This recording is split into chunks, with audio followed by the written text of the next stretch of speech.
Good day, ma'am, and to you, my classmates. And today I am going to report all about how to teach grammar through texts. And today I'm going to discuss the lesson 4, which is using a dictogloss to teach would for past habits. First of all, let us know what is the meaning of dictogloss. So, dictogloss is a form of dictation, but one in which the students hear and reconstruct the whole text rather than doing so line by line. So it is a dictation, but students listens and then reconstruct the whole text that the teacher had said. So the technique he uses involves the students collaboratively reconstructing the text from memory and then comparing it with the original. That is why, so what I have said, students listen and then he or she will compare the text that the teacher had said earlier. Okay, so here are the steps of this lesson 4, which is using the dictogloss. So the steps on how to use dictogloss. Here is the step 1. The teacher sets the theme by introducing a certain topic. So here I have a topic, an example, which is summer holidays. So here, after chatting about this for a few minutes rather, he then says, I am going to tell you about how I spent my summer holidays as a child in Australia. I want you to listen, and as soon as I have finished, I want you to write down any words, phrases, or sentences that you can remember. He tells them the following. So here, when I was a child, we used to go camping in every summer.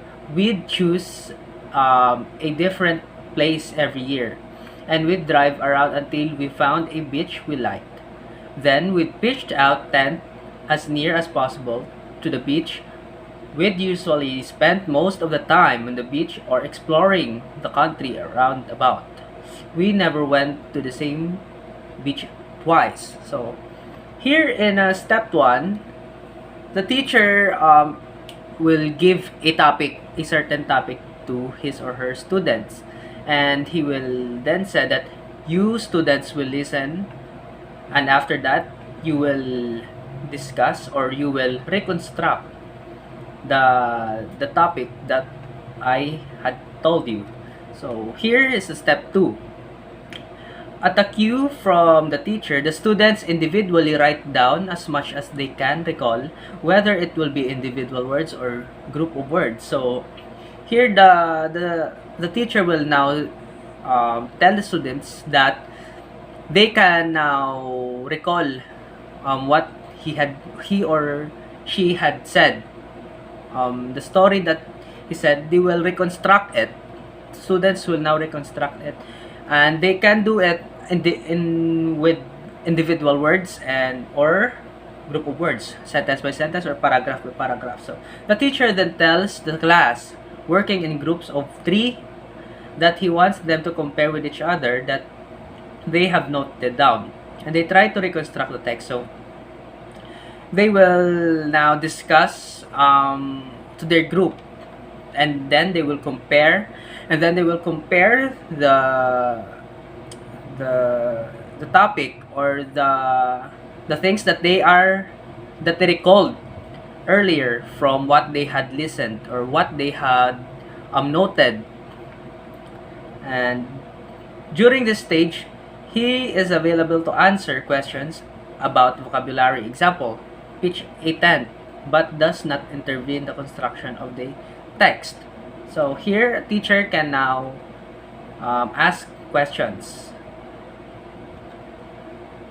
So, okay, so step 3, the teacher chooses a student to act as the class scribe and to write their reconstructed version of the text on one half of the board, incorporating the suggestions of all the students in the class. Again, the students does not intervene at all, unless to answer relatively minor questions about vocabulary and spelling. So this is an example of a text that the students might produce collaboratively. So, okay. Step 4. The teacher the teacher then projects an overhead transparency of his original text, or in the event of not having an overhead projector, writes it on a board next to the student's reconstructed version and asks them to identify any differences between the two texts. So, here the teacher will now give or compare his or her story to the students' thought, or what the students thought or think about the story that he had told them. So they are going to differentiate the difference between him or his story and to his students. They are quick to notice differences in words order and the substitution of used for usually in the second to the last sentence. They are slower to notice the four contracted forms of would, just like with choose or with drive, etc., etc. The teacher challenges them to explain what these represent, and individual students hazard a guess that they are examples of past perfect or of the second conditional. The teacher gently rejects the explanation and briefly explains the use of would to express past habits. So here now,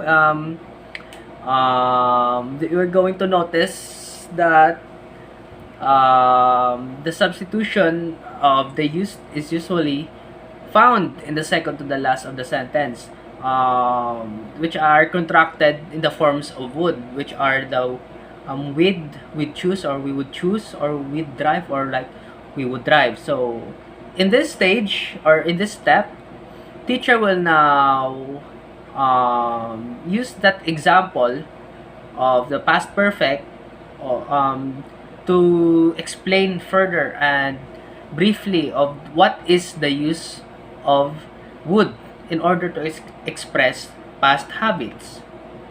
And the last step, the step 5, the students write their own text of a similar length and style about their own childhood holidays, which they then exchange and discuss.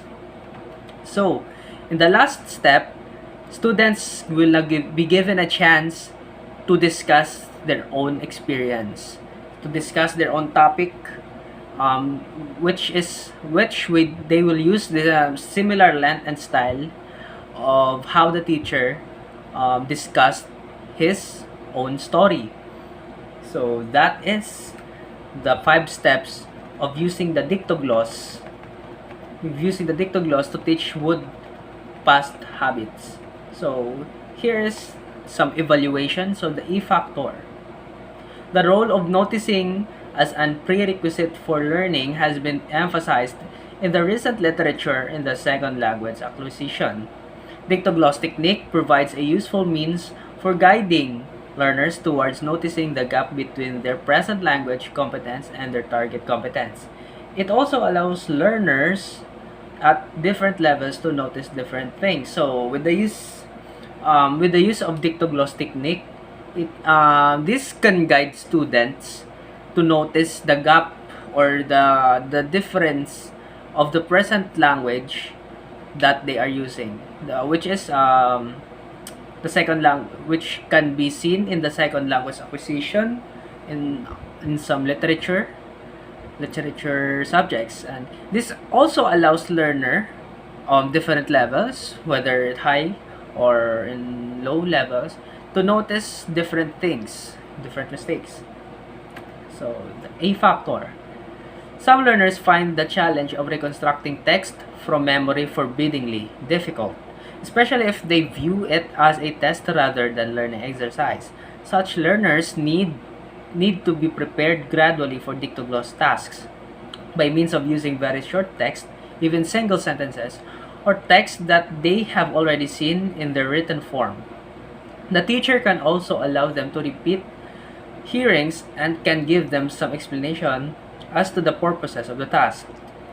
Then they can suggest strategies that they can use to perform it. So the A factor is all about preparing students for future dictogloss tasks by means of short text. So in case that they will encounter dictogloss tasks, they are prepared. So teacher can in this kind of technique, teacher can give or can allow them to repeat things or repeat what they had listened to in order for them to successfully explain or give their thoughts about the topic that the teacher is discussing. So this is a nice strategy. This is a nice strategy that can be performed in school. Okay, so that is my topic for today. I hope that you learned something all about teaching grammar through text and with the use of dictogloss to teach past habits. So that's all for today. Thank you and have a nice day.